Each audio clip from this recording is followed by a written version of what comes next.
Aujourd'hui, vidéo spéciale sur les grands magasins verviétois du 19e, 20e siècle. Dans un premier temps, j'évoquerai le contexte d'apparition de ces grands magasins.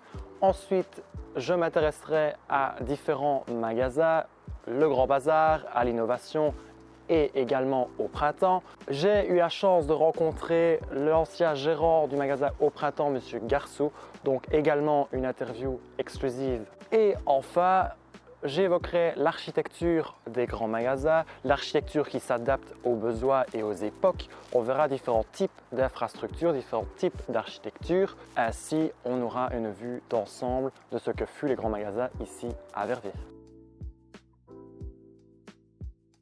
Lorsque l'on parle de grands magasins, on pense directement à Paris, aux Galeries Lafayette, à la Samaritaine ou au Printemps. Ce n'est pas pour rien, c'est à Paris que se développe le modèle des grands magasins, et ce, dès le début du 19e siècle. Mais voilà, revenons à nos moutons, ou plutôt à Verviers et à son industrie lainière. Au 19e siècle, grâce à celle-ci, Verviers jouit d'une renommée mondiale.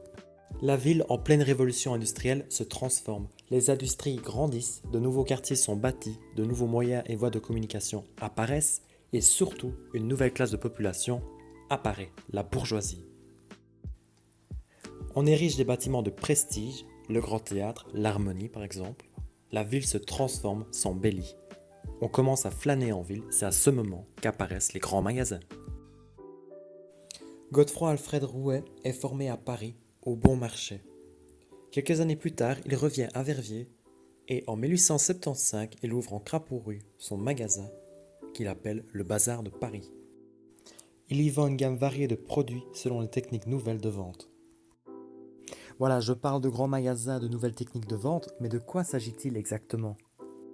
Afin d'en avoir une idée précise, je vous propose de lire l'œuvre d'Émile Zola, Au bonheur des dames. Et pour vous, je résume en quelques lignes ces nouvelles techniques. Citons l'entrée libre, le prix fixe, l'apparition des premiers catalogues, les ventes par correspondance, ainsi que des étalages et vitrines modernisés. Et pourquoi grands magasins? C'est simple, il suffit de regarder l'illustration des grands magasins du Louvre pour comprendre qu'ils sont appelés ainsi puisque ce sont des surfaces de vente énormes où l'on vend des produits variés à des prix dérisoires, ce qui attire un nombre important de clients. Ce sont donc de véritables entreprises. Sans plus tarder, découvrons maintenant les grands magasins verviétois. Je ne pouvais parler des grands magasins sans évoquer le Grand Bazar. Aujourd'hui, c'est pour beaucoup une galerie commerciale aux bâtiments imposants, ayant peut-être pour certains l'apparence d'un paquebot. Mais à l'origine, à savoir en 1880, le Grand Bazar n'était appelé que Bazar et celui-ci était non pas situé ici, mais un peu plus loin, en Crapaud-Rue. Très rapidement, l'établissement est victime de son succès, il a besoin d'espace. Il vient ici au coin, donc en Terre Hollande, pont au Lion. Je suis actuellement sur le pont au Lion. Et il occupe un bâtiment qui existe déjà à l'époque. En 1899, on va détruire ce bâtiment, on va en construire un plus moderne. On fait appel pour cela à l'architecte bien connu verviétois Charles Thirion. Et donc voici ce bâtiment construit à la toute fin du 19e siècle. Ce bâtiment d'apparence plus moderne est composé de fer, de verre et également de pierre. La particularité du bâtiment est qu'il est composé de grandes vitrines qui permettent de mettre en valeur les marchandises vendues dans le magasin. Plus tard, le bâtiment est trop petit puisque le succès est constant. On vend énormément. Ce sont à la base donc des produits de première nécessité, quincaillerie, articles ménagers. Ensuite, le textile sera également vendu ici. Le bâtiment étant trop petit, on rachète les bâtiments voisins et on érige à la croisée des deux rues une tour lanterne. À l'intérieur, le bâtiment gagne lui aussi en importance. On rajoute, au fur et à mesure des années et des agrandissements, des étages. Mais voilà, le 14 mai 1938, aux alentours de midi, un incendie éclate. Heureusement, au moment des faits, aucun client n'est présent dans le magasin. Celui-ci est enfermé durant le temps de midi. Les quelques membres du personnel quittent les lieux, après quoi l'ensemble des bâtiments s'embrase. Le hall, à partir duquel s'organisent les étages, permet au feu de rapidement se propager. Le brasier, d'une violence inouïe, détruit l'ensemble du magasin. Une des tours d'angle s'effondre, il ne reste rien du Grand Bazar. Et l'année d'après, donc en 1939, on inaugure un bâtiment d'un nouveau genre, un bâtiment moderne. Et ce bâtiment, c'est celui qu'on a maintenant ici. Un bâtiment conçu par les architectes Burguet et Clausson, résolument moderne et novateur pour son époque. Dans la revue spécialisée Bâtir, le Grand Bazar est même considéré comme un modèle de grand magasin moderne. Un excellent spécimen d'architecture commerciale industrialisée, mêlant des techniques éminemment modernes.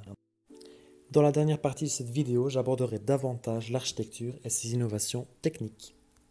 En 1952, la société rachète un autre grand magasin verviétois, la Vierge Noire, situé un peu plus loin, donc sur la place verte. Malheureusement, en 1977, la société est déclarée en faillite. Donc, on procède à de grandes liquidations, liquidation de tout le stock. Et les commerçants de la ville, en 1978, décident de racheter, donc de faire de ce grand magasin une galerie commerçante. Galerie qui existe encore partiellement aujourd'hui et qui est propriété de la ville de Verviers. À quelques pas du Grand Bazar, l'actuelle galerie de 2 places est située à l'emplacement de l'ancien grand magasin à la Vierge Noire. Ce grand magasin, à l'origine rue du Brou, est créé en 1873, soit 7 ans plus tôt que le Grand Bazar, par les époux Winanty Ottermans. Celui-ci, par manque de place, déménage place verte à l'ancien hôtel des Pays-Bas. Ensuite, tout comme le Grand Bazar, la gamme de produits s'étend, le bâtiment est modernisé, il est même reconstruit entre 1932 et 1933. C'est l'architecte Gustave Moreau qui l'adapte aux normes de l'architecture moderne. Ensuite, le bâtiment est racheté par le Grand Bazar en 1952. 25 ans plus tard, la société du même nom est en faillite. Résultat, le bâtiment est abandonné puis démoli. Un autre grand magasin encore bien présent dans les mémoires des Verviétois, c'est bien sûr le magasin à l'innovation. En 1900, lorsque celui-ci ouvre, il est situé place du Martyr. L'architecte de l'édifice, un Verviétois bien connu, Auguste Charles Vivroux, conçoit un immeuble commercial d'un nouveau genre. En effet, la façade du magasin n'est pratiquement qu'une grande vitrine. En 1935, l'innovation de Verviers s'agrandit avec la construction d'un nouveau magasin, place verte. L'entrée place du Martyr est maintenue, mais le bâtiment est modernisé. En 1976, l'innovation fusionne avec un autre grand magasin, le magasin Prix-Bas. Des murs sont ainsi abattus et la superficie augmente. 9 ans plus tard, le grand magasin ferme ses portes.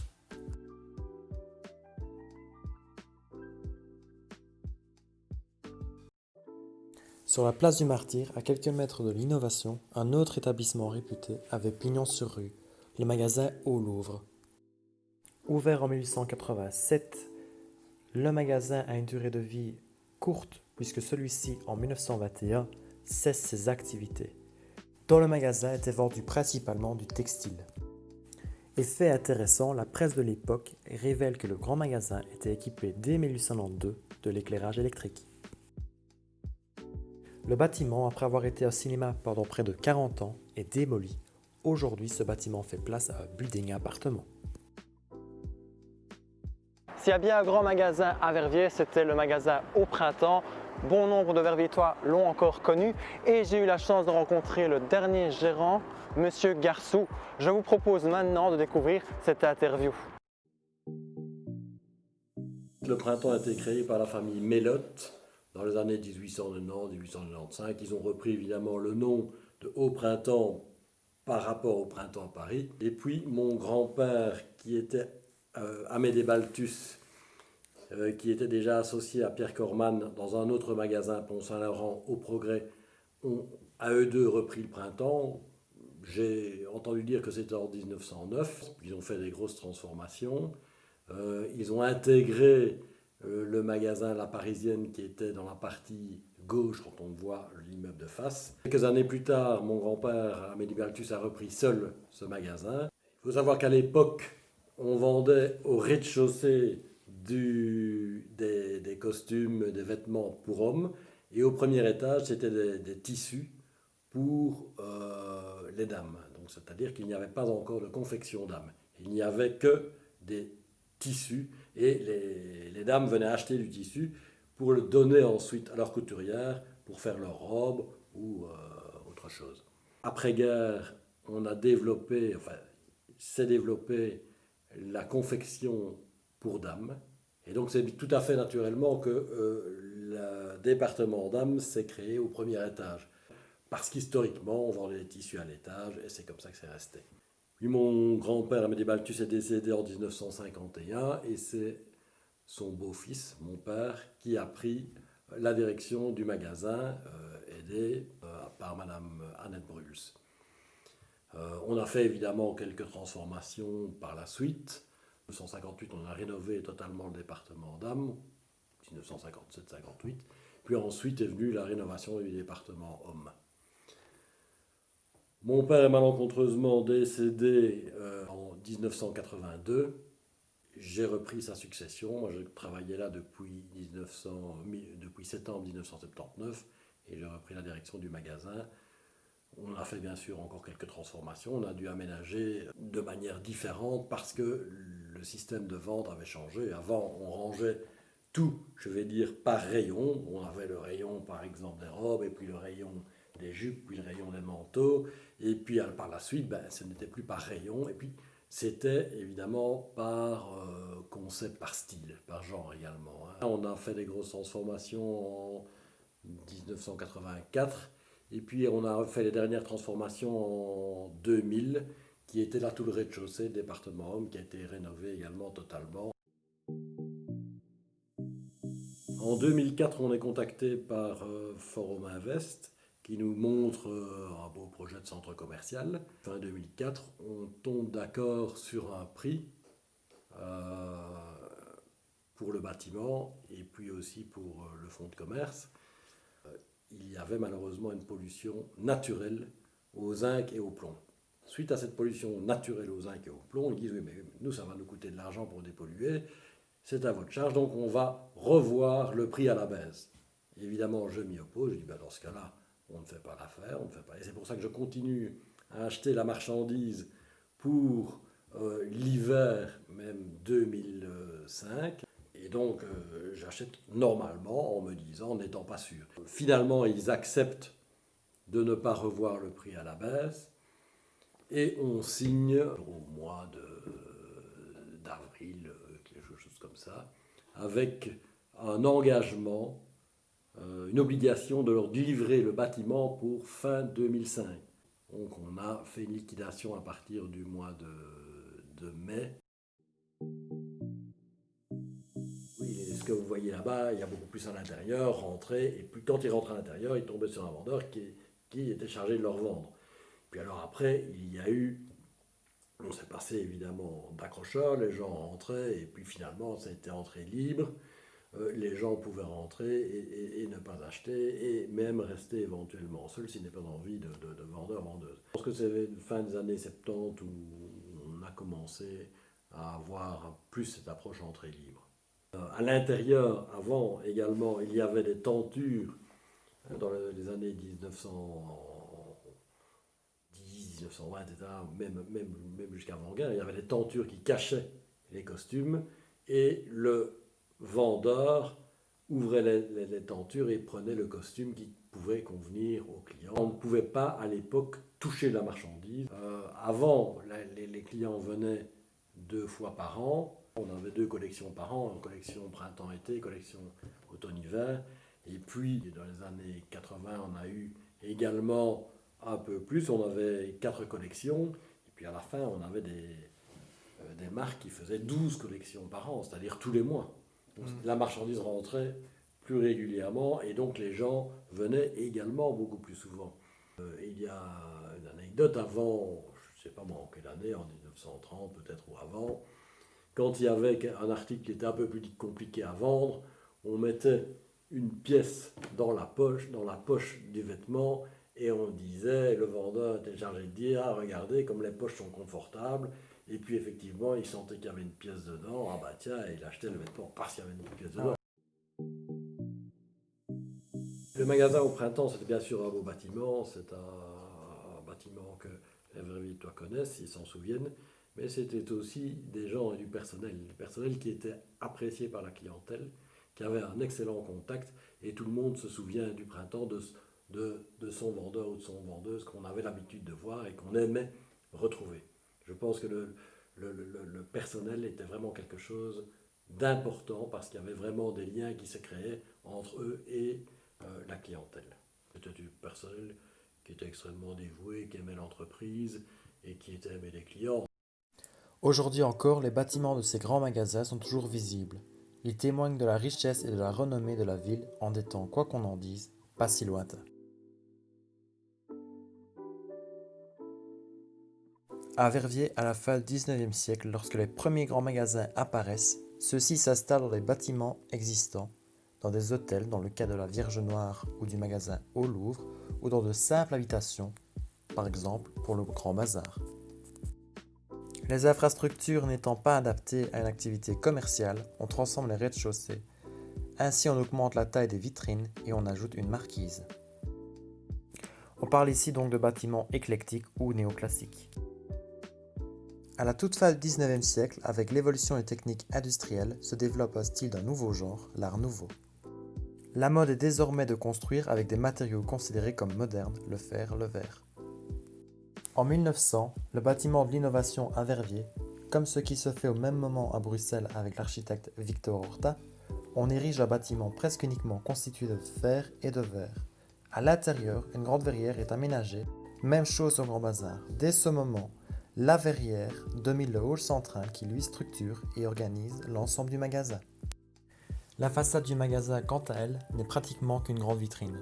A noter que dans le cas du Grand Bazar verviétois, l'architecte Charles Thirion, en plus d'utiliser des matériaux modernes, intègre à la façade de la pierre, ce qui en fait un bâtiment à proprement parler éclectique, d'influence Art Nouveau.